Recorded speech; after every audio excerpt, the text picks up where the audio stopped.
بسم اللہ الرحمن الرحیم۔ السلام علیکم ناظرین، میں محمد جنید اعظم ہوں اور آپ میرا یوٹیوب چینل دیکھ رہے ہیں۔ لاکھوں کروڑوں درود و سلام محمد صلی اللہ علیہ وسلم اور آپ کی آل مبارک پر۔ آج 2 اپریل 2024 ہے۔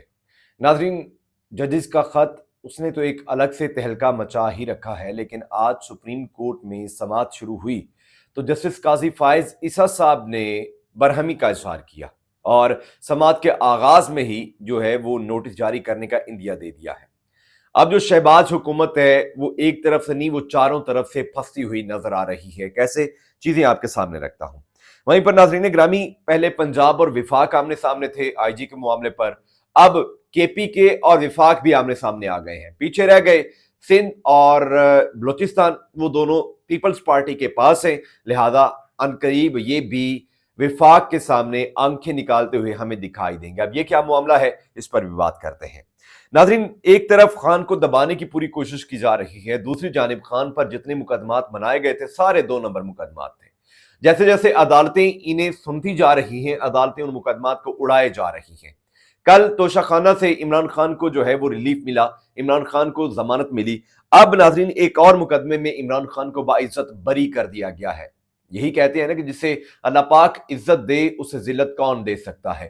ویڈیو کی تفصیل میں چلتے ہیں، اس سے پہلے جن دوستوں نے میرے چینل کو سبسکرائب نہیں کیا، آپ سے گزارش ہے آپ میرے چینل کو سبسکرائب کیجئے، بیل آئیکن کو دبائیے تاکہ میری ہر آنے والی ویڈیو کا نوٹیفیکیشن آپ کو بر وقت ملتا رہے۔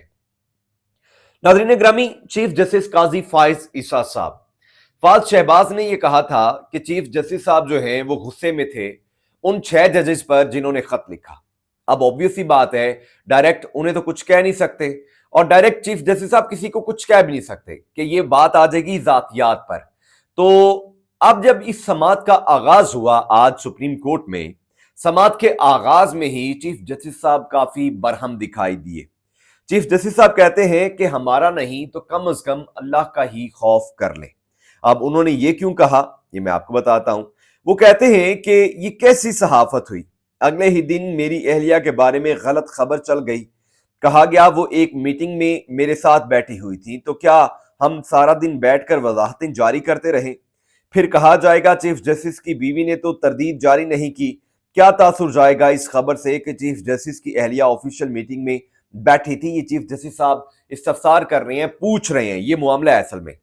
تو ناظرین وہ کہتے ہیں کہ آج جو سب سے زیادہ جھوٹ بولے گا وہی بازار میں بکے گا۔ کیا چیف جسٹس اپنی اہلیہ کو آفیشیل ملاقات میں بٹھاتا ہے؟ ہم اگر ان صحافیوں کو بلا کر پوچھیں گے تو کہیں گے کہ ہم اپنا سورس نہیں بتا سکتے، پھر مان لیں آپ جھوٹ بول رہے ہیں۔ یہ ان گائیڈڈ میزائل بن چکا ہے، کیا ہم توہین عدالت کا نوٹس جاری کریں؟ اس کے ساتھ ساتھ چیف صاحب کہتے ہیں کہ کیا فرد جرم عائد کر کے انہیں جیل بھیجیں؟ اپنے تھم نیل اور اپنی خبر میں انہوں نے یہی کہہ دیا کہ کیا زیادہ ری ٹویٹس لائک سے پیسے کمائے جا رہے ہیں؟ کیا کسی صحافی پر جھوٹ بولنا ثابت ہو جائے تو صحافتی ادارے اس کی ممبرشپ ختم کریں گے؟ بیرسٹر صلاح الدین نے بتایا کہ وارننگ دے کر شوکوز کر کے ممبرشپ ختم کر سکتے ہیں۔ چیف جسٹس نے کہا کہ اس سے کیا ہو جائے گا، آپ افسر آف کورٹ ہیں، حل بتائیں۔ اس پر بیرسٹر صلاح الدین کا کہنا تھا کہ حتیٰ کہ عزت کا قانون پاکستان میں اتنا مضبوط نہیں، اس لیے یہ سب ہوتا ہے۔ قاضی فائز عیسیٰ نے کہا کیا وکلاء نے کبھی اپنے ممبر کے خلاف کارروائی کی ہے؟ صحافیوں نے کی ہے، سب تو ٹریڈ یونین بن گئی ہیں، ہم نے تو اپنے آپ کو اپنے ادارے میں کر کے دکھایا، آپ بھی کر کے دکھائیں نا۔ تو قاضی فائز عیسیٰ صاحب، آپ یہ کہہ رہے ہیں کہ آپ کی اہلیہ اس میٹنگ میں موجود نہیں تھیں جب آپ نے سینئر جج اور وزیر قانون اور ساتھ میں جو اٹارنی جنرل ہیں ان سے ملاقات کی۔ بالکل آپ نے ٹھیک فرمایا ہے کہ کوئی بھی ایسی آفیشل یا میٹنگ میں اپنی اہلیہ کو نہیں بٹھاتا۔ ہم نے پاکستان کی تاریخ میں دیکھا کہ جب جب بڑے بڑے عہدوں پر حلف لیے گئے، حلف لینے میں کسی بھی شخص نے اپنی اہلیہ کو اپنے ساتھ کھڑے نہیں کیا۔ کسی شخص نے کسی دوسرے شخص کو، ایک وہ جو حلف لے رہا ہوتا ہے، ایک وہ جو حلف دے رہا ہوتا ہے، پاکستان کی تاریخ میں آج تک ایسا نہیں ہوا کہ اس نے اپنی اہلیہ کو ساتھ کھڑا کیا ہو۔ اب یہ اہلیہ کو ساتھ کھڑا کر کے دکھانا اس کا ایک مقصد تھا، اور وہ مقصد کس کو دکھانا تھا وہ آپ بھی جانتے ہیں، وہ میں بھی جانتا ہوں، میں اس بحث میں نہیں جاؤں گا۔ لیکن رہی بات قاضی صاحب کہ آپ اس تنقید کو برداشت نہیں کر پا رہے یا پھر آپ اس خبر کو برداشت نہیں کر پا رہے، تو یہ سورسز جو تھے یہ سپریم کورٹ کے ہی سورسز تھے جنہوں نے یہ خبر دی تھی۔ ہاں اب البتہ آپ ان ججز کا غصہ یا پھر جو کمیشن آپ نے بنایا تھا، آپ کو بھی پتا تھا کہ یہ کمیشن جو میں بنا رہا ہوں، جو بینیفیشری ہیں میں انہیں ہی کہہ رہا ہوں کہ آپ ان چیزوں کو دیکھ لیں، آپ کمیشن بنا دیں، بعد میں آپ کو لینے کے دینے پڑ جائیں گے، یہ آپ کو معلوم تھا۔ جب آپ کو لینے کے دینے پڑے ہیں، اب آپ کو کوئی چیز کوئی سورس نظر نہیں آ رہا، تو آپ اپنا غصہ یوں نکال کر، یوں ایسے اپنے غصے کا اظہار کر کے اپنا غصہ جو ہے اسے ریلیز کرنے کی کوشش کر رہے ہیں۔ وہیں پر ناظرین گرامی، پہلے وفاق کے سامنے پنجاب کھڑا ہوا۔ کل ہم نے خبر دی آپ کو کہ وفاق نے جو ڈی آئی جی آپریشنز ہیں رضوی صاحب، ان کی خدمات جو ہیں وہ وفاق کو دینے سے انکار کیا، کیونکہ محسن نقوی صاحب نے مانگی تھی ان کی خدمات ایز آئی جی اسلام آباد، تو پنجاب کی ٹھن گئی وفاق کے ساتھ، پنجاب نے وفاق کو نہیں دیا۔ آج خیبر پختونخوا بھی وفاق کے سامنے کھڑا ہو گیا ہے۔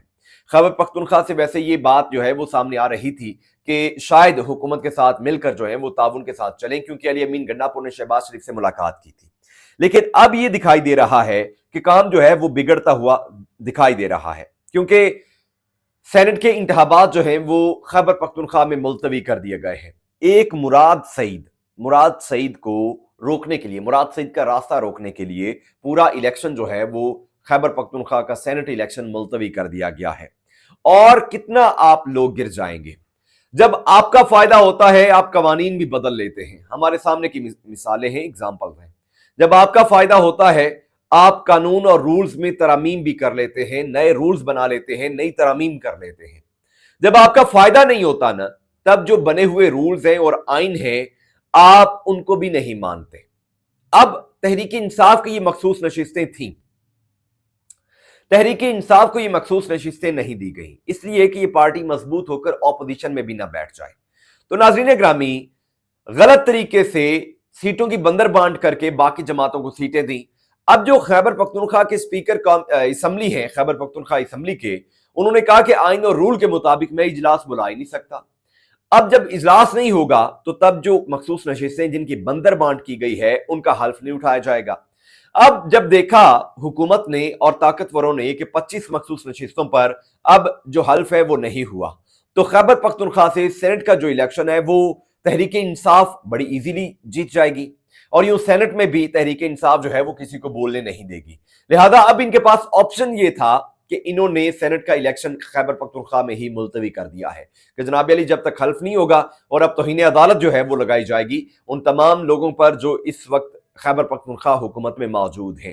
تو سوال یہ ہے کہ جب تحریک انصاف کو لے کر یا پھر تحریک انصاف کے حوالے سے الیکشن کمیشن جو ہے اس نے آئین کے اوپر چڑھا ہوا ہے، ہم کون ہوتے ہیں کہ حلف نہ لیں، لیکن حلف ہمیشہ قانون کے تابع سے ہی لیا جاتا ہے۔ اسپیکر جو خیبر پختونخوا اسمبلی ہے انہوں نے یہ کہا ہے، تو تب ایسا کون سا جو امپلیمنٹ ہے جو کیا گیا جب تحریک انصاف کے حق میں عدالتیں فیصلے دیتی تھی۔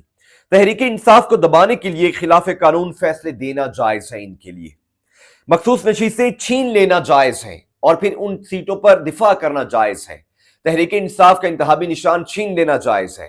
انٹرا پارٹی 3 دفعہ الیکشن ہونے کے باوجود انہیں کل عدم قرار دینا جائز ہے۔ الیکشن کمیشن جیتی ہوئی سیٹیں تحریک انصاف کی ریورس کر رہا ہے، وہ جائز ہے۔ الیکشن کمیشن 8 فروری کا فیصلہ یکسر بدل دیتا ہے، وہ جائز ہے۔ تحریک انصاف کا فارم 45 منسوخ کر دیا جاتا ہے، وہ جائز ہے۔ فارم 47 جھوٹا اور 2 نمبر بنا کر لوگوں کو قومی اسمبلی میں پہنچایا جاتا ہے، وہ جائز ہے۔ عدالت انصاف دیتی ہے، عدالت رہا کرتی ہے، کمشنر صاحب ایم پی او کے تحت اٹھا لیتے ہیں، وہ جائز ہے۔ ایک مقدمے سے بری دوسرے مقدمے میں جو ہے وہ ملزم کو ڈال کر اسے دوبارہ سے کیپچر کر لیا جاتا ہے، یہ جائز ہے۔ تعصب پر مبنی ریمارکس دینا جائز ہے۔ اب دیکھیں اس کے علاوہ اور بہت ساری چیزیں ہیں جو جائز ہیں، لیکن تحریک انصاف اپنا حق مانگ رہی ہے، وہ جائز نہیں ہے۔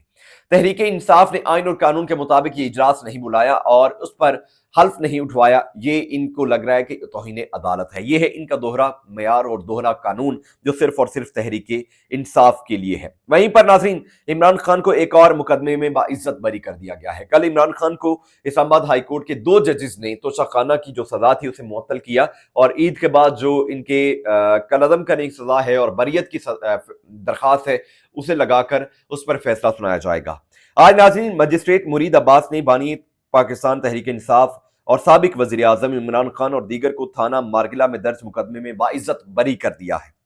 تفصیلات یہ ہیں، جوڈیشل مجسٹریٹ مرید عباس کی عدالت میں ملزمان کی طرف سے وکیل سردار محمد مصروف اور آمنہ علی پیش ہوئی۔ اسلام آباد کی مقامی عدالت نے عدم ثبوت پر بانی P T I Imran Khan اور اسد عمر، راجہ خرم نواز سمیت دیگر ملزمان کو بری کر دیا۔